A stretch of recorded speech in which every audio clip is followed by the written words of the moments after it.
பெரியவா சரணம். பெரியவா வானொலியின் மாலை நிகழ்ச்சிகள் ஆரம்பமாகின்றன. இன்றைய எமது நிகழ்ச்சிகள் நித்திய குரு பாதுகா பூஜா, ஸ்ரீ ரா கணபதி அவர்கள் எழுதிய புத்தகத்தின் ஒளிவடிவம், ஆன்மீக உரை, மகா பெரியவா மகிமை உபன்யாசம். பெரியவா சரணம். பெரியவா சரணம். அடுத்த நிகழ்ச்சி நித்திய குரு பாதுகா பூஜை.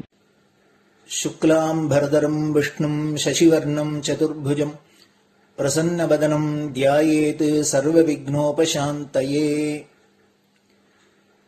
ममोपात्त समस्त दुरितक्षयद्वारा श्री परमेश्वर प्रीत्यर्थं गुरुप्रसाद सिद्ध्यर्थं गुरुप्रीत्यर्थं गुरुपादपूजाम् अद्य करिष्ये। गुरुर्ब्रह्मा गुरुर्विष्णुर्गुरुर्देवो महेश्वरः गुरुः साक्षात् परब्रह्म तस्मै श्रीगुरवे नमः। अपार करुणासिन्धुं ज्ञानदं शान्तरूपिणं श्रीचन्द्रशेखरगुरुं प्रणमामि मुदान्वहम्। सदाशिवसमारम्भां शङ्कराचार्यमध्यमाम् अस्मदाचार्यपर्यन्तां वन्दे गुरुपरम्पराम्. எல்லோரும் குருவை பெரிவாளை தியானம் பண்ணிண்டு அர்ச்சனை பண்ணுவோம். அஷ்டோத்திரம். பெரியவா அஷ்டோத்திரம் பல அஷ்டோத்திரங்கள் இருக்கு. அதுல எளிமையா சுலபமா எது இருக்கோ அதை நான் இப்ப சொல்றேன். எல்லோரும் இதை கேட்டுண்டே திருப்பி சொல்ல முடிஞ்சுவா சொல்லி சொல்லி பெரிவாளுக்கு பாதத்துல ஒவ்வொரு புஷ்பத்தை அர்ச்சனை பண்ணலாம். ओम श्री कांची कामकोटि पीठाधीश्वराय नमः. श्रीमत् चंद्रशेखरेन्द्र सरस्वती गुरुभ्यो नमः. संन्यासाश्रम शिखराय नमः. काषाय दंडधारिणे नमः. सर्वपीठापहारिणे नमः. स्वामिनाथ गुरवे नमः. करुणासागराय नमः. जगदाकर्षण शक्तिमते नमः. सर्वचराचर हृदयस्थाय नमः. ओम भक्त परिपालक श्रेष्ठाय नमः. धर्म परिपालकाय नमः. श्री जयेन्द्र सरस्वत्याचार्याय नमः. श्री विजयेन्द्र सरस्वती पूजिताय नमः. शिवशक्ति स्वरूपाय नमः. भक्ताभीष्ट प्रदायकाय नमः. ब्रह्मण्य पोषकाय नमः. ब्रह्म विष्णु शिवैक्य स्वरूपाय नमः. कांची क्षेत्रवासाय नमः. कैलाश शिखरवासाय नमः. स्वधर्म परिपोषकाय नमः. चातुर्वर्ण संरक्षकाय नमः. लोकरक्षण संकल्पाय नमः. ओम ब्रह्मनिष्ठापराय नमः. सर्वपापहराय नमः. धर्मरक्षक संतुष्टाय नमः. भक्तार्पितधन स्वीकर्त्रे नमः. सर्वोपनिषत् सारज्ञाय नमः. सर्वशास्त्रगम्याय नमः. सर्वलोक पितामहाय नमः. भक्ताभीष्ट प्रदायकाय नमः. ब्रह्मण्य पोषकाय नमः. नानाविध पुष्पार्चितपताय नमः. रुद्राक्ष क्रीडधारिणे नमः. भस्मोद्दोलित विग्रहाय नमः. सर्वज्ञाय नमः. सर्वचराचर व्यापकाय नमः. अनेक शिष्य परिपालकाय नमः. मनश्चाञ्चल्य निवर्तकाय नमः. अभयहस्ताय नमः. भयापहाय नमः. यज्ञपुरुषाय नमः. यज्ञानुष्ठान रुचिप्रदाय नमः. यज्ञसम्पन्नाय नमः. यज्ञसहायकाय नमः. यज्ञफलदाय नमः. यज्ञप्रियाय नमः. उपमानरहिताय नमः. स्फटिक तुलसी रुद्राक्ष हारधारिणे नमः. चातुर्वर्ण समदृष्टये नमः. ऋग्यजुस्साम अथर्वणादि चतुर्वेद संरक्षकाय नमः.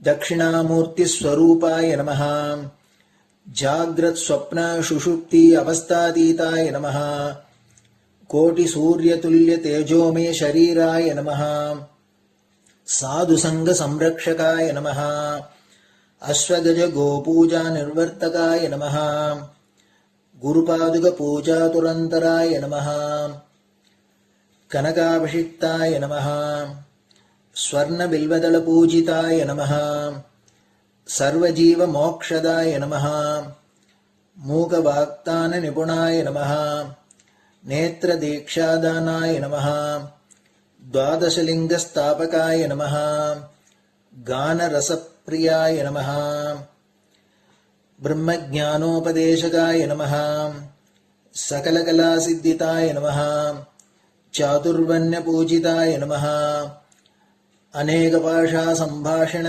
कोविताय नमः अष्टसिद्धिप्रदायकाय नमः ओम श्री शारदामठ सुस्थिताय नमः नित्यान्नदान सुप्रीताय नमः प्रार्थना मात्र सुलभाय नमः पादयात्रा प्रियाय नमः नानाविध मतपंडिताय नमः श्रुति स्मृति पुराणज्ञाय नमः देव यक्ष किन्नर किंपुरुष पूज्याय नमः श्रवणानंदकर कीर्तये नमः दर्शनानंदाय नमः अद्वैतानंदभरिताय नमः अव्याज करुणामूर्तये नमः शैव वैष्णवादिमान्याय नमः श्री शंकराचार्याय नमः दंडकमंडलोहस्ताय नमः वीणा मृदंग सकलवाद्यनाथस्वरूपाय नमः रामकथा रसिकाय नमः वेद वेदांग आगमादि सकलकला सतस्प्रवर्तकाय नमः हृदय गुहाशयाय नमः शतरुद्रीय वर्णितस्वरूपाय नमः केदारेश्वरनाथाय नमः अविद्यानाशकाय नमः निष्कामकर्मोपदेशकाय नमः लघुभक्तिमार्गोपदेशकाय नमः लिंगस्वरूपाय नमः सालग्राम सूक्ष्मस्वरूपाय नमः कालड्यां शंकरकीर्तिस्तंभ निर्माणकर्त्रे नमः जितेन्द्रियाय नमः शरणागतवत्सलाय नमः श्रीशैलशिखरवासाय नमः डमरुकनाद विनोदाय नमः वृषभारूढाय नमः दुर्मदनाशकाय नमः आभिचारिक दोषहर्त्रे नमः मिताहाराय नमः मृत्युविमोचकशक्त्याय नमः श्रीचक्रार्चन तत्पराय नमः दासानुग्रहकारकाय नमः अनुराधा नक्षत्रजाताय नमः सर्वलोकख्यातशीलाय नमः वेंकटेश्वर चरणपद्म षट्पदाय नमः श्री महात्रिपुर सुंदरी समेत श्री चंद्रमौलीश्वर पूजा प्रियाय नमः श्रीमच्चंद्रशेखरेन्द्र सरस्वती सद्गुरु परब्रह्मणे नमः गुरुभ्यो नमः परमगुरुभ्यो नमः परमेष्टिगुरुभ्यो नमः परात्परगुरुभ्यो नमः गुरुपरंपराभ्यां नमः गुरुपादुकाभ्यां नमो नमः. அடுத்தது ஊதுபத்தி இருந்தா அதை காமிச்சு தூபம், நெய் தீபம் இருந்தா காமிச்சு அதை நெய் தீபம் தீபம் காமிச்சுட்டு நைவேத்தியம் வெத்தலைப்பாக்கு பழம் இதுலேருந்து ஆரம்பிச்சு அவளுக்கு எது சௌரியமோ அதுபடி நைவேத்தியம் பண்ணலாம். அதுக்கு அடுத்தது கற்பூர ஹாரத்தி பண்ணி எல்லோரும் பிரதட்சிண நமஸ்காரம் பண்ணி பெரியவாள்கிட்ட பிரார்த்தனை பண்ணிண்டு எல்லோரும் க்ஷேமமா இருக்கணும், லோகம் பரம மங்களமா சௌக்கியமா இருக்கணும், எல்லோரும் வியாதி வெக்க இல்லாத ஆயுராரோக்கிய ஐஸ்வர்யத்தோட சாந்தம் அமைதியோட ஞான வைராக்கியத்தோட எல்லோரும் நல்லவர்களாயிருந்து நன்மையை அடையணும்னு பிரார்த்தனை பண்ணி இந்த பூஜையை தினம் செய்யலாம். குரு பிரம்மா குருர் விஷ்ணுர் குருர் தேவோ மகேஸ்வரः குரு சாட்சாத் பரபிரம்ம தஸ்மை ஸ்ரீ குரவே நமஹ. அபார கருணா சிந்தும் ஞானதம் சாந்தரூபிணம் ஸ்ரீ சந்திரசேகர குரும் பிரணமாமி முதான்வகம். சதாசிவசமாரம்பாம் சங்கராச்சாரிய மத்யமாம் அஸ்மதாச்சாரிய பர்யந்தாம் வந்தே குரு பரம்பராம். குரு பாத பூஜை நிறைவடைஞ்சது. பெரியவா சரணம். பெரியவா சரணம். பெரியவா வானொலியில் நேயர்கள் அடுத்து கேட்க இருப்பது ஸ்ரீ ரா கணபதி அவர்கள் எழுதிய புத்தகத்தின் ஒளி வடிவம். அளிப்பவர் ஸ்ரீமதி உமா சங்கர் அவர்கள். தேனினும் இனிய சொல்லான் தீச்சுடர் மேனி கொண்டான் ஊனுயிர்க்குயிரதான ஒன்றினைக் கலந்து நின்றான் ஏனினிக் கவலை நெஞ்சே இன்றுனக் அருள் செய்தான் இஞ்ஞானவான் காமகோட்டி நாதனை நம்புவோமே. ஜெய ஜெய சங்கர, ஹர ஹர சங்கர. மகாபெரியவாளின் உபன்யாசங்களை ரா கணபதி அண்ணா தெய்வத்தின் குரல் என்ற பெயரில் 7 பாகங்களாக தொகுத்து அளித்ததின் 5ஆம் பாகத்தின் அடுத்த பகுதி ஸ்ரீ சங்கர சரிதம். சம்போர் மூர்த்திகி சரதி புவனே சங்கராச்சாரிய ரூபா. சம்புவின் மூலஸ்தான மூர்த்தியாக இருந்த இடத்தை விட்டு அசையாத தட்சிணாமூர்த்திக்கு உற்சவ மூர்த்தியாக லோகம் பூராவும் சுற்ற சங்கராச்சாரிய மூர்த்தியின் அவதாரம் ஏற்பட்டு விட்டது. சம்போர் மூர்த்திகி, சம்புவின் அச்சல மூர்த்தி. சங்கராச்சாரிய ரூபா, சங்கராச்சாரியராக ரூபம் எடுத்துக்கொண்டு புவனே லோகத்தில் சரதி சஞ்சாரம் பண்ணுகிறது. லோகம் பூராவுக்கும் ஹிருதயஸ்தானமாக உள்ள நம்முடைய தேசம் முழுவதும் அவர் சஞ்சாரம் செய்ததே புவனம் முழுவதும் சஞ்சரித்த மாதிரிதான். சரதி நடமாடிக்கொண்டிருக்கிறார். நிகழ்காலத்தில் சொல்லி இருக்கிறது. என்றைக்கோ ஆச்சாரியாள் நடமாடிவிட்டு போய்விட்டதாக சொல்லாமல் இப்போதும் நமக்கு மத்தியில் சஞ்சாரம் பண்ணி கொண்டிருப்பதாக சரதி என்று நிகழ்காலத்தில் போட்டிருக்கிறது. இந்த ஸ்லோகம் மாதவீய சங்கர விஜயம் என்பதில் ஆச்சாரியாளின் சரித்திரத்தை சொல்லிக் கொண்டு போகும்போது அங்கங்கே அவரை ஸ்துதித்து வர்ணிக்கும் ஸ்லோகங்களில் ஒன்றாக வருவது மாதவீய சங்கர விஜயம் 4:60. அதனால் நிகழ்காலத்தில் இருக்கிறது. ஸ்லோகத்தின் அழகினாலும் அர்த்த புஷ்டியினாலும் இது மாத்திரம் தனி ஸ்லோகமாகவே ஆச்சாரியாளின் பிரார்த்தனா ஸ்துதியாக பிரசித்தி அடைந்திருக்கிறது. இப்படி சொல்லும்போது இன்றைக்கும் ஆச்சாரியாள் நமக்கு மத்தியில் நடமாடிக்கொண்டிருப்பது போல சரதி என்று சொல்வது நமக்கெல்லாம் அலாதியான ஆஹ்லாதம் உவகை தருகிறது. ராமன், கிருஷ்ணன், நம் ஆச்சாரியாள் போன்ற அவதார புருஷர்களின் சரீரம் இந்த லோகத்தை விட்டு போனதோடு அவர்களுடைய அனுக்கிரக சக்தியும் போய்விடவில்லை. அவர்களுடைய சரீரம் என்பது என்ன? லோகானுக்கிரக சிந்தையில் பரமாத்மாவே எடுத்துக்கொண்ட ரூபம்தான். அந்த அனுக்கிரக சிந்தை லோகமுள்ளவரையும் பரமாத்மாவை விட்டு நீங்காமல் அமரமாக இருப்பது. ஆகையால் அதன் மூர்த்தியாக வந்தவர்களும் அமரமாக லோகரக்ஷணம் பண்ணிக்கொண்டே இருப்பவர்கள்தான். ராமகிருஷ்ணாதிகளும் ஆச்சாரியாள் போன்றவர்களும் சரீரத்தை விட்ட பின்பும் எத்தனையோ 1000 வருஷமாக எத்தனையோ பேருக்கு பக்தானுகிரகம் செய்து கொண்டுதானே இருக்கிறார்கள். அது எப்படி?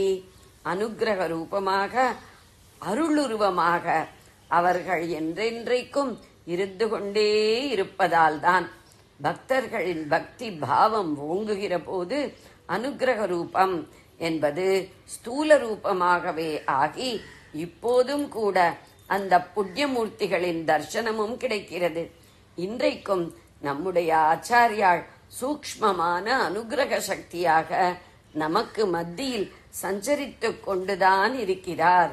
சரதிபுவனே சங்கராச்சாரிய ரூபா. மறுபடி சொல்கிறேன், சம்புமூர்த்தி சங்கரமூர்த்தியாக அவதாரம் பண்ணிய விஷயம்.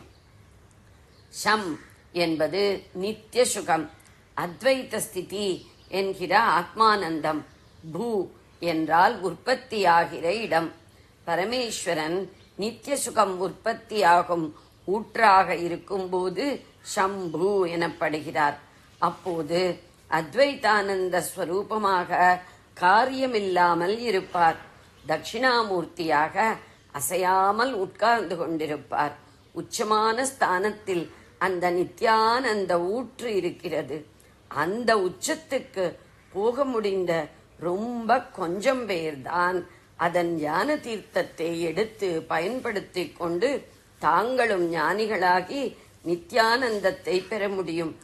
ஊற்று இருந்த இடத்திலேயே இருக்கிறது. இந்த ஒரு சில தீவிர சாதகர்களே அதை தேடிக்கொண்டு அதனிடம் போய் பிரயோஜனம் அடைகிறார்கள். மற்ற எல்லாரும் அஞ்ஞான காட்டு மத்தியில் சம்சார தீயில் வெந்து கொண்டிருக்கிறார்கள்.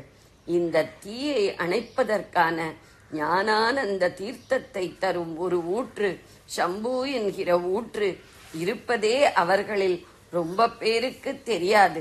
தெரிந்தவர்களுக்கும் மலையுச்சிக்கு ஏறுவது போன்ற தீவிரமான சாதனை பண்ணி ஊற்றை அடைவதற்கு சக்தி போதாது. இப்படி இருக்கிறதே என்று பரமேஸ்வரன் பரிதாபப்பட்டு அவர்கள் நம்மிடம் வர முடியவில்லை என்று விட்டுவிட வேண்டாம். நாமே அவர்களிடம் போய் காட்டுத் தீயை அணைத்து அவர்களை காப்பாற்றுவோம். இருந்த இடத்திலேயே இருக்கும் ஊற்று ஒரு நாழி கூட நின்ற இடத்தில் நிற்காமல் ஓடிக்கொண்டிருக்கும் நதியாக லோகத்தில் பாயட்டும். சர்வ ஜனங்களின் சம்சாராக்னி தாபத்தையும் தணிக்கட்டும். ஜனங்களுக்கு நித்யானந்தத்தை செய்யட்டும் என்று தீர்மானித்தார். அப்படி ஆனந்தத்தை செய்தவர்தான் சங்கரர். சம்புவாக இருந்தால் இந்த யுகத்திற்கு போதாது. இருந்த இடத்தில் இருப்பதை பிரயோஜனம் பண்ணிக்கொள்ள ஜனங்களுக்கு தெரியவில்லை. ஆனபடியால் ஷம்மாக இருந்து கொண்டு மட்டும் இல்லாமல் ஷம்மின் உற்பத்தி ஸ்தானமாக மாத்திரம் இருக்காமல் ஷம்மை சகல ஜனங்களுக்கும் செய்யும் சங்கர சங்கர நதியாக லோகத்திலே ஓடுவோம் என்று முடிவு பண்ணினார். இப்படி உட்கார்ந்த மூர்த்தி சுற்றும் மூர்த்தியானதுதான் சம்பு சங்கரர் ஆனது. சம்பாவயதி உத்பாதயதி இதி சம்புகு என்பதாக சம்பு என்ற வார்த்தைக்கு டெஃபினிஷன் இலக்கணம் சொல்வார்கள்.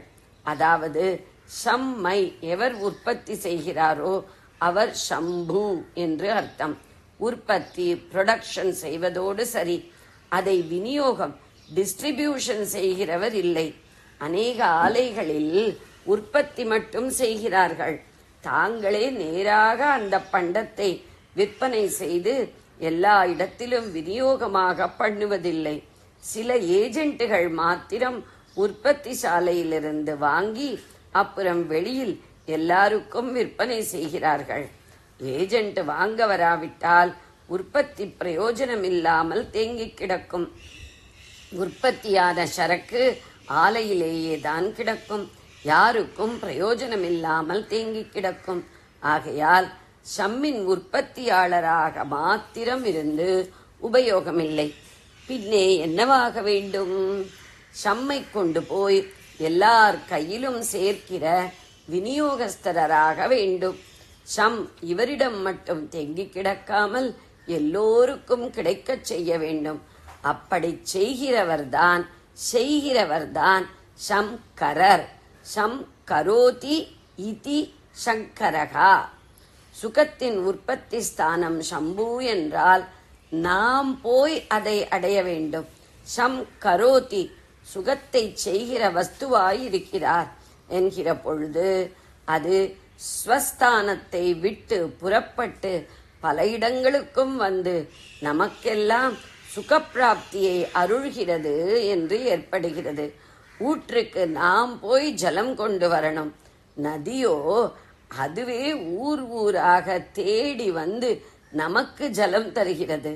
சிரித்து இன்னும் இப்போதெல்லாம் நதி ஊர் ஊராக மட்டுமின்றி வீடு வீடாகவே நகரசபை குழாய் வழியாக வந்து விடுகிறது. எங்கேயோ எட்டா கையில் கங்கோத்ரி தாண்டி இருக்கும் ஊற்று கங்கா நதியாகி கல்கத்தாவில் ஒவ்வொரு வீட்டுக்குழாயிலும் கொட்டுகிறது. இப்படி எட்டா கையில் நினைப்பு வாக்கு எதுவுமே அவரை எட்ட முடியாது. அப்படிப்பட்ட நிலையில் இருந்து கொண்டிருந்த தட்சிணாமூர்த்தி சகல ஜனங்களையும் தேடி தேடி வந்து அவர்கள் ஒதுங்கி போனால் கூட தான் எட்டி பிடித்து அவர்களுக்கு பரம ஞானத்தை அனுகிரகிப்பதற்காக பரம காருண்யத்தோடு எடுத்த அவதாரம்தான் நம்முடைய பகவத் பாதர்கள். ஜெய ஜெய சங்கர, ஹர ஹர சங்கர. பெரியவா சரணம். இந்நிகழ்ச்சியின் அடுத்த பகுதி நாளை மாலை இதே நேரத்தில் ஒளிபரப்பாகும். பெரியவா சரணம். பெரியவா சரணம். பெரியவா வானொலியில் நேயர்கள் அடுத்து கேட்க இருப்பது திரு கவிக்கண்ணன் அவர்களின் ஆன்மீக உரை. பெரியவா சரணம். ராம் ராம். ஸ்ரீ குருப்யோ நம. ஜெய ஜெய சங்கர, ஹர ஹர சங்கர. பெரியவா வானொலி நேயர்கள் அனைவருக்கும், மகா பெரியவாவுடைய பக்தர்கள் அனைவருக்கும் அடியேன் கவிக்கண்ணனின் அன்பு கலந்த நல்வாழ்த்துக்கள். அதுவரை எப்படி அருணகிரிநாதர் எவ்வளவோ கட்டங்களை அனுபவிச்சு நல்ல நிலைக்கு வந்து பெரிய சாகித்ய பதவிக்கு போகக்கூடிய நிலைக்கு வந்தபோது கடைசி பாடலாக பாடக்கூடியது உருவாய் அருவாய் உளதாய் இலதாய் மறுவாய் மலராய் மணியாய் ஒளியாய் கருவாய் உயிராய் கதியாய் விதியாய் குருவாய் வருவாய் அருள்வாய் குகனே கடைசி பாடல் பண்றார். இந்த கடைசி பாடல்ல குகனை பார்த்து குகனே வருவாய் அப்படிங்கிற. ஏ குகப்பெருமானே நீ வர வேண்டும், வருவாய்னா வர வேண்டும். வந்து என்ன பண்ணும்? அருள்வாய், நீ வந்து எனக்கு அருளை தர வேண்டும். இங்க வந்து குருவாய் வருவாய், நீ குருவாக வர வேண்டும். குருவாய் வருவாய் அருள்வாய், வருவாய் அருள்வாய் இங்க பிரிக்க விடாது. குருவாய் வருவாய், எனக்கு நீ ஆசானாக வருவாய், வந்து என்ன பண்ண? அருள்வாய் குகனே, குகனே எனக்கு உன்னுடைய அருளை தர வேண்டும் அப்படிங்கிற. எப்படிதான் அந்த குகன் இருக்கான்? பார்க்கும் இடமெல்லாம் நீக்கமறைந்திருக்கக்கூடிய அந்த பரமானந்த பொருளானது, பரபிரம்மமானது உருவாய் அருவாய். இவனுக்கு ரூபமும் உண்டு, ரூபமும் இல்லை. ரூபம் சொன்ன வள்ளி தேவயானையோட வேலை எடுத்துக்கொண்டு 6 முகங்களோட 12 கண்ணோட 12 புஜங்களோட 26 கரத்தோட அழகான மார்புல ரத்த ஆரங்கள் எல்லாம் மார்புல அழகா தோண்டு கொண்டு இருக்கும் போது பட்டு பிதாங்கள் எல்லாம் கட்டிக்கொண்டு ஒரு அழகான மயில் மேலேயே வரான், சேவர் கொடியோட வரான். இப்படி அழகா வருவன். இது உருவம். இப்போ 6 படை வீடுங்க. அது தவிர எத்தனையோ கோவில்கள். ஒரு கோயில்ல ஒரு கோயில்ல பாலனா இருக்கான், ஒரு இடத்துல சன்னியாசி சின்ன குட்டி ஆண்டியா இருக்கான், இன்னொரு இடத்துல தாமத்தா நின்று இருக்கான், இன்னொரு இடத்துல வந்து தந்தைக்கு உபதேசம் பண்ணமா இருக்கான், ஒரு இடத்துல வள்ளியோட மாத்தம் இருக்கான், ஒரு இடத்துல தேவயானையோட மாத்தம் இருக்கான், ஒரு இடத்துல 2 பேரோட சேர்ந்து இருக்கான், இப்போ ஒரு இடத்துல ஒண்ணுமே இல்லாத இருக்கான். பழமுதிர் சோலைங்கிற ஊர். அங்க வந்து சுவாமிக்கு எந்த ரூபமும் முதல்ல கிடையாது. இப்ப முதல்ல படம் அப்புறம் கொண்டு வச்சா இப்ப வந்து வள்ளி தேவியான வச்சிருக்கான். அந்த பழமுதிர் சோலை கீழே வந்து பெருமாளுடைய கோவில், அழகர் கோவில், மேல வந்து பழமுதிர் சோலை. அது வந்து 6வது படை வீடு அப்படின்னு சொல்லுவான். 6வது படை வீடு சில பேர் வள்ளி மலைன்னு சொல்லுவா, சில பேர் வந்து ஸ்ரீலங்காவில் இருக்கிற கதிர்காமம் தான் 6வது படை வீடு. ஒருத்தர் ஒரு மாதிரி அவளுடைய அதுக்குதான் ஒரு ஆதாரத்தின் பேர்ல அவ சொல்லிட்டு இருக்கா. இவன் அங்க ரூபமே இல்லாதவனா, ரூபம் இல்லாதவனாகவும் இருப்பான். பழமுதிர் சோலை முதல்ல ரூபமே கிடையாது, வெறும் அப்ப கொஞ்ச சேர படத்தை கொண்டு வச்சா. படத்துக்கு அப்புறம் இப்ப வந்து சுவாமி விக்கிரகமே அங்க வச்சு பூஜை பண்ணிருக்கா. விக்கிரகமே இல்லாத, ரூபமே இல்லாத வரம ஞான சுரூபமாக பிரணவாகாரமாக இருப்பான். ரூபம் ஆச்சு, ரூபம் இல்லாதமாச்சு. உலதாய் இலதாய். உலகனை எதெல்லாம் கண்ணுக்கு தெரிகிற பொருளாக இருக்கிறதோ அத்தனையும் அவன் தான்.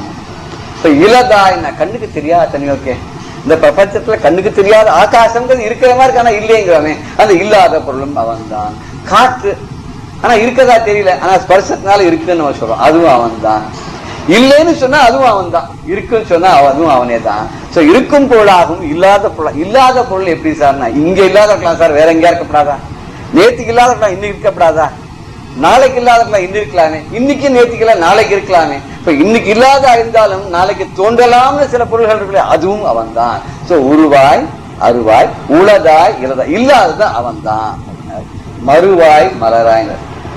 முதல்ல மருன்னு சொல்லி அப்புறம் மலர்னர். மருன்னா வாசனைன்னு அர்த்தம். சுவாமிக்கு பூஜை பண்ற இதுல அது வந்து புஷ்பம்னு சொல்ல முடியாது, அது ஒரு செடியினுடைய, அது இலை மாதிரி இருக்காது, குச்சி குச்சியா இருக்கும், ரொம்ப வாசனை, ரொம்ப நல்லா இருக்கும் வாசனை. அது தவனம்னு கூட சில பேர் அது சொல்லுவாங்க. அது சாதாரண கதம்ப மாலைகள்லாம் அதை வச்சு கட்ட வழங்கும், வாசனை ரொம்ப. அதுவும் அது வாட வாட காய காய அதுக்கு வாசனை ரொம்ப ஜாஸ்தி. அந்த மருவுன்னு வாசனைன்னு அர்த்தங்க.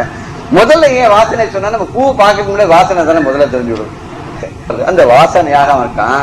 இந்த வாசனையை தாங்கி கொண்டு வரக்கூடிய அந்த மலராகவும் அவனே தான் இருக்கான். அந்த மலருக்கு அழகு உண்டு, அழகோட வாசனை உண்டு. ஆனா அந்த வாசனை தனியாக பார்க்க முடியாது. மலர் உள்ளதாக இருக்கிறது, அந்த வாசனை பார்க்க முடியாத இருக்கு. அது பொருளாக இல்லை, ஆனா அந்த வாசனையை மூக்கால் நுகரலாம். அந்த வாசனையாக இருக்கான். ஸ்பர்சித்து தெரிஞ்சக்கூடிய காற்றாகவும் இருக்கான், மூக்கால முகர்ந்து தெரிஞ்சக்கூடிய வாசனையாகவும் அவனே இருக்கான். அப்புறம் மணியாய் ஒளியாய், மணினா ரத்தனங்கள் அப்படின்னு அர்த்தம். எத்தனையோ விலை உயர்ந்த ரத்தனங்கள்லாம் இருக்கு. மரகதம், கோமியதகம், வைரம், வைடூரியம், முத்து, பவழம், இத்தனையும் அவன் தான். அது மாத்திரம் இல்ல, அதுல இருக்கக்கூடிய ஒளியும் அவனே. ஒளினா அதுல இருக்க நிறம். அந்த நிறம் எப்படி பிரதிபலிச்சு தெரியுதுன்னா, லைட் அடிச்சோன்னா படிச்சு நமக்கு தெரியுதுல இருக்குன்னு அந்த ரத்தனத்துடைய ஒளியாக இருக்கான்.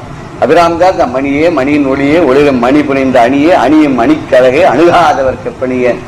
இப்படி மணியும் அவதான், அந்த மணியினுடைய அழகு ஒளியும் அவதான். இந்த அதுக்கு அழகு தரது அவதான், அதை போட்டு அழகா இருக்கிறது அவதான். சொன்ன மாதிரி இங்க மணியேனர், இந்த மணிக்கு அழகு அவதான்.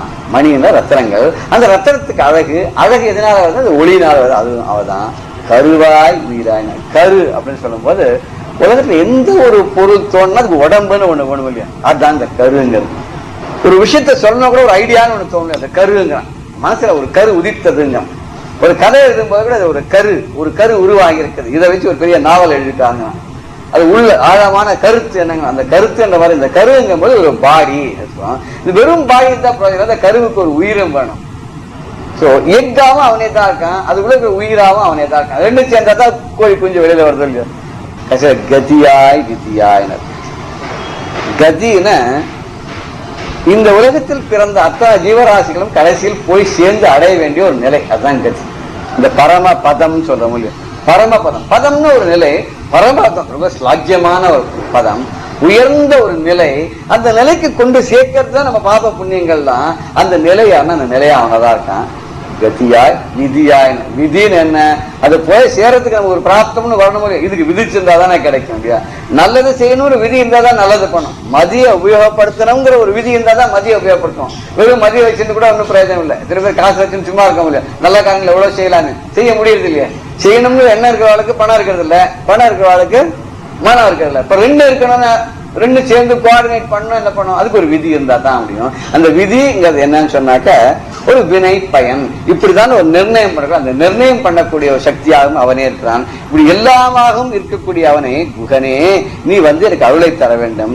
எப்படி வர வேண்டும் சொன்னா, உடனே சடுதியில் எனக்கு அருளை பண்ணணும். ஏன்னா நீயா தான் இருக்க, எல்லாமே நீயா இருக்கிறதுனால உனக்கு வரது ஒண்ணும் பெரிய கஷ்டம் இல்லை. உருவம் உள்ளதாகவும் உருவம் இல்லாததாகவும் இருக்கதாகவும் இல்லாததாகவும் வாசனையாகவும் புஷ்பங்களாகவும் மணிகளாகவும் அதனுடைய ஒளியாகவும் ஒரு கருவாகவும் அது உயிராகும், சென்று அடைய வேண்டிய ஒரு பாதையாகவும் சேரக்கூடிய இடமாகவும் அதுக்கு சேர்க்கக்கூடிய விதியாகவும் இப்ப இருக்கக்கூடிய நீ எனக்கு நீ குருவாக என்னுடைய அஜ்ஞானத்தை விலக்கி, அஜ்ஞானம் என்னும் இருளை விலக்கி எனக்கு மெய்ஞானத்தை தந்து ஒரு பரமபதத்தை அடையத்துக்குள்ள வழியை சொல்லி என்னை அங்க கொண்டு போய் நான் சேர்க்க வேண்டும் அப்படின்னு சொல்றார்.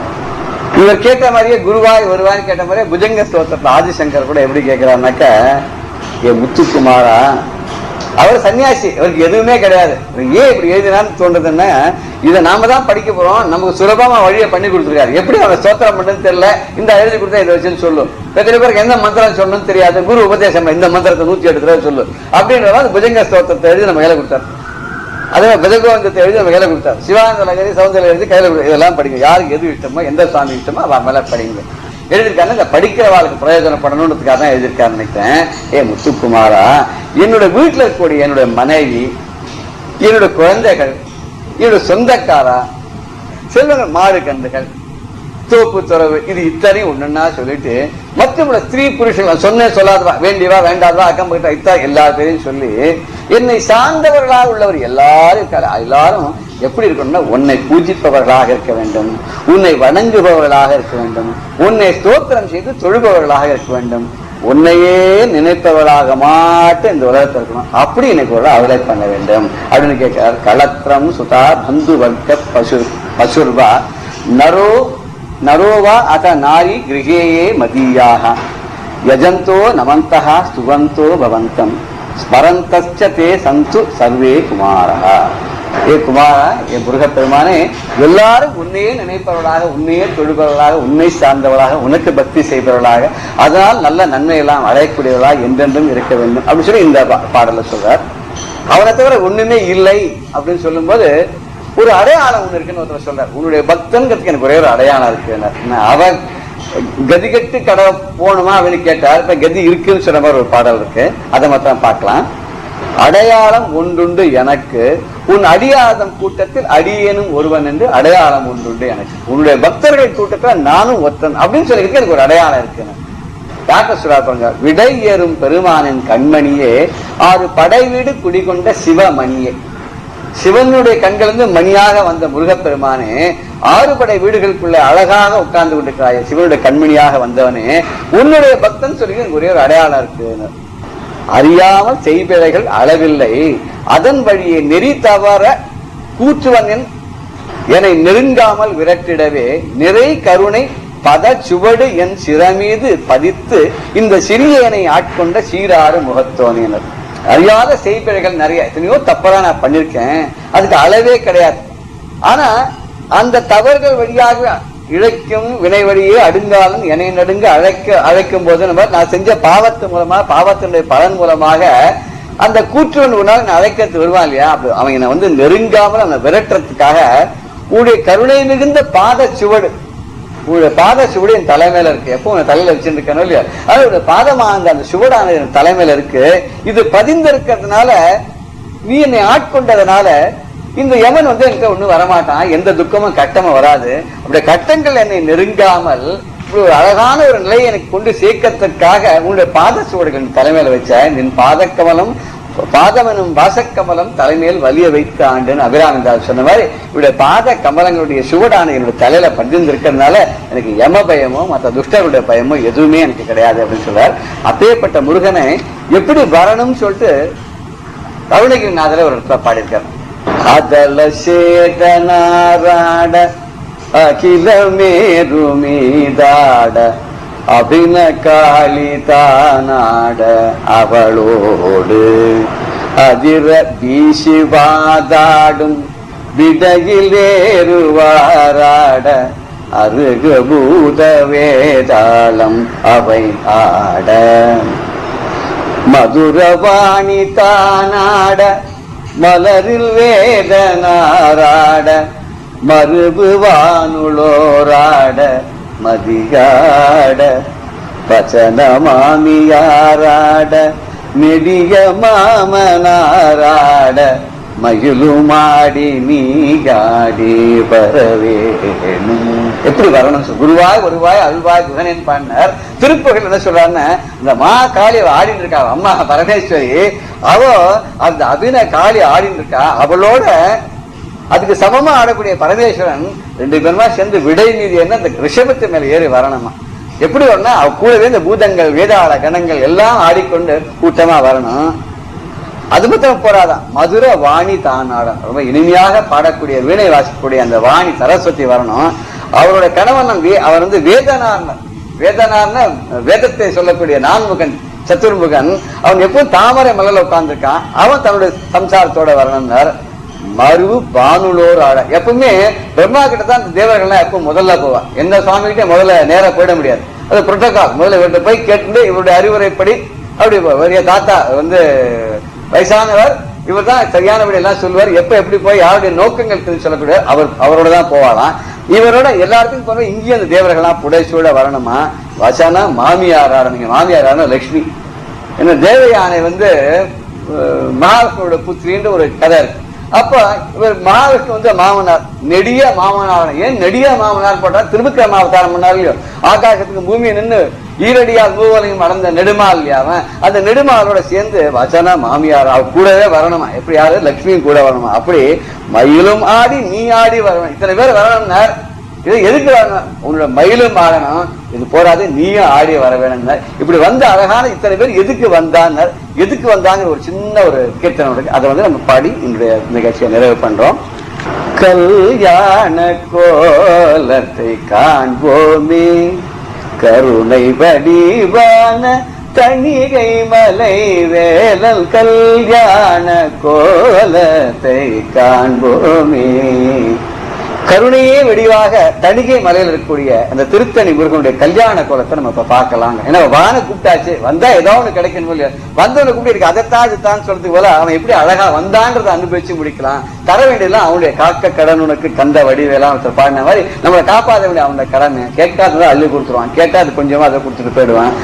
கல்யாண வைபவம் கண்டு களித்திட கணக்கில அன்பர்கள் கூடி மகிழ்ந்திடும் கல்யாண கோலத்தை காண்போமே.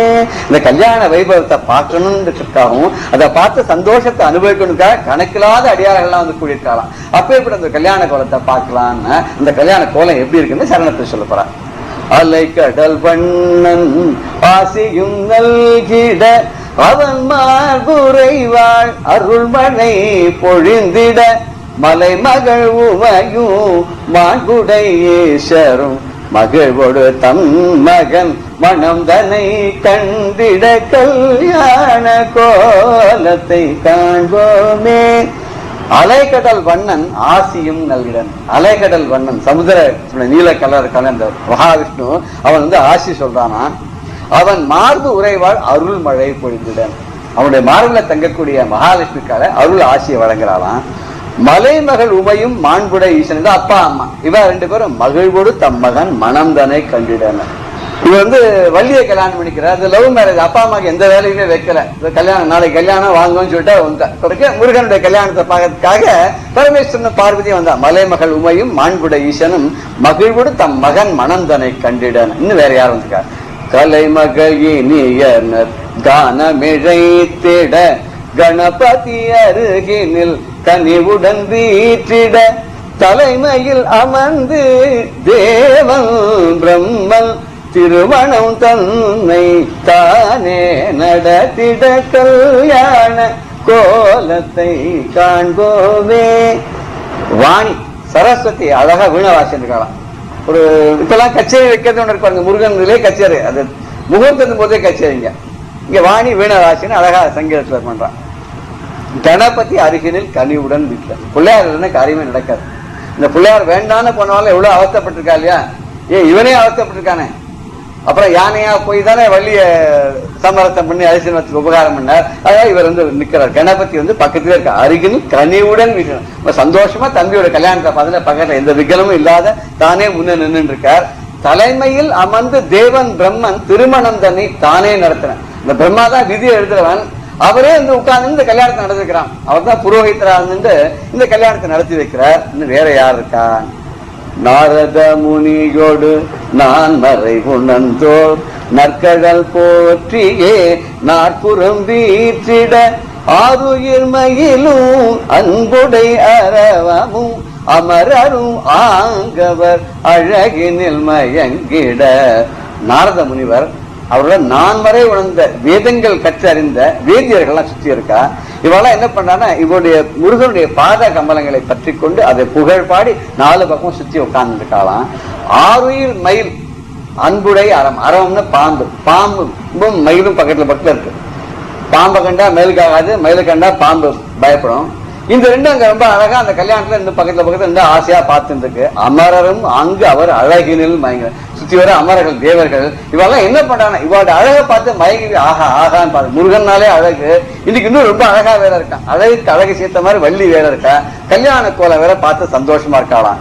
கோரிய வரம் தரும் குமரனும் வள்ளியின் கரம் தன்னை பற்றியே களிப்பொடு நோக்கிட சீருடன் அடியார் சிந்தை மகிழ்ந்து சீலமுடல் புகழ் பாடி துதி செய்ய கல்யாண கோலத்தை காண்போமே. கேட்ட வரத்தெல்லாம் கொடுக்குறான். சாதாரணமாக கேட்டா கொடுத்துருவான். நீங்க ரொம்ப சந்தோஷமான ஒரு மூட்ல இருக்காரு. கல்யாணம் பண்ணி வள்ளியோட கையை பிடிச்சுட்டு இருக்காரு. அவர் குமரனும் வள்ளியின் கரந்தனை பற்றி களிப்போடு நோக்கிறார். ரொம்ப சந்தோஷமா அப்படி வள்ளி ஒரு கண்ணில் பார்க்கிறார். நம்ம பக்கத்துல நம்ம விழுந்த பார்வை விழாதோ, அது கடைக்கண் பார்வை விழுற மாதிரி இருக்கு.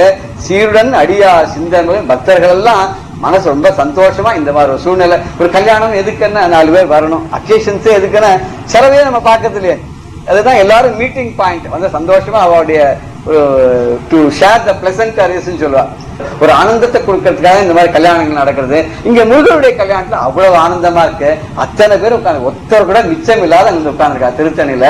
இதை பார்த்து பக்தர்கள் என்ன பண்றாங்கன்னா, இந்த சமயத்துல நம்ம போய் கிட்ட அவனுடைய கடாட்சம் நம்ம மேல பட்டு நம்ம நினைச்சதெல்லாம் கிடைக்கும்னா, கோரிய வரம் மனசுல நினைச்சாலே போருமா, கேட்கணுங்கள கோரினதுன்னு அப்படி கேட்கணும்னு நினைக்கிறோமா, அந்த நினைக்கிற வரத்தை கூட கொடுத்துருவானா. அப்படி இருக்கானா அவனை வந்து சீலமாக அவனை புகழை மாத்திரம் பாடுறாரு தவிர என்ன வேணும்னு கேட்கவே இல்லையா. இது ஒண்ணுத்தையுமே கேட்காத அவங்க சாஸ்தியை விட்டுட்டு எனக்கு என்ன கிடைக்கணுமோ நீயே கொடு அப்படின்னு சொல்லி ஒரு ஆனந்தமான ஒரு சூழ்நிலை.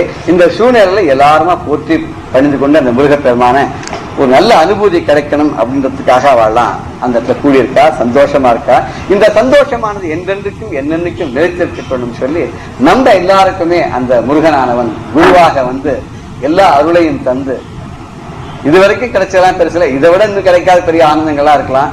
நிலையான ஆனந்தம், நித்திய வஸ்து விவேகம் சொல்ல, இது நித்தியம் இது அனித்தியம், இது உண்மையான நிலையான வஸ்து இல்லாத வஸ்துன்னு சொல்லுங்க. அந்த விவேகத்தை நம்ம கொடுத்து எது உலகத்தை நிலையானது, எதை பிடிச்சுன்னா நமக்கு சாகித்யம் கிடைக்கும் அப்படின்னு சொல்லி முதல்ல நமக்கு சாலோகத்தை கொடுத்து, அப்புறம் வந்து சமீபத்தை கொடுத்து, அப்புறம் சாரூபியத்தை கொடுத்து, அதுக்கு எல்லாத்துக்கும் மேல சாகித்யத்தையும் கொடுத்து, எந்த ஒரு குறையுமே இல்லைங்கிற ஒரு குறையை மாத்திரம் நமக்கு வச்சுட்டு அந்த ஆண்டவன் நம்ம எல்லாருக்கும் அருள் பண்ண வேண்டும் சொல்லி இந்த கந்தர் நம்பதியை முடிச்சுக்கிறோம். திப்பஜாபிய பரிபாலயந்தான் நியாயேன மார்கேன மஹீம் மஹீஷா கோப்ராமணேத்யோ சுபமஸ்து நித்யம் லோகா சமஸ்தா சுகினோ பவந்து காயேன வாசா மனசேந்திரேவா புத்தியாத்மனா வா பிரகிருதே ஸ்வபாவா கரோமி யத்யத் சகலம் பரஸ்மே ஸ்ரீமன் நாராயணாயேத்தி சமர்ப்பயாமி.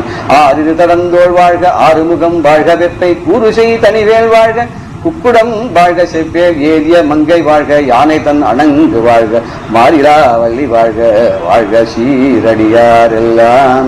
அன்புடைய வேலனுக்கு ஆறுமுக சீலனுக்கு, இன்னல்களின் காலனுக்கு, ஈகை மிகு பாலனுக்கு, உன்னத தேசனுக்கு, ஊராறு வாசனுக்கு, என்னுயிர் நேசனுக்கு ஏற்ற சுபமங்களம் மங்களம்.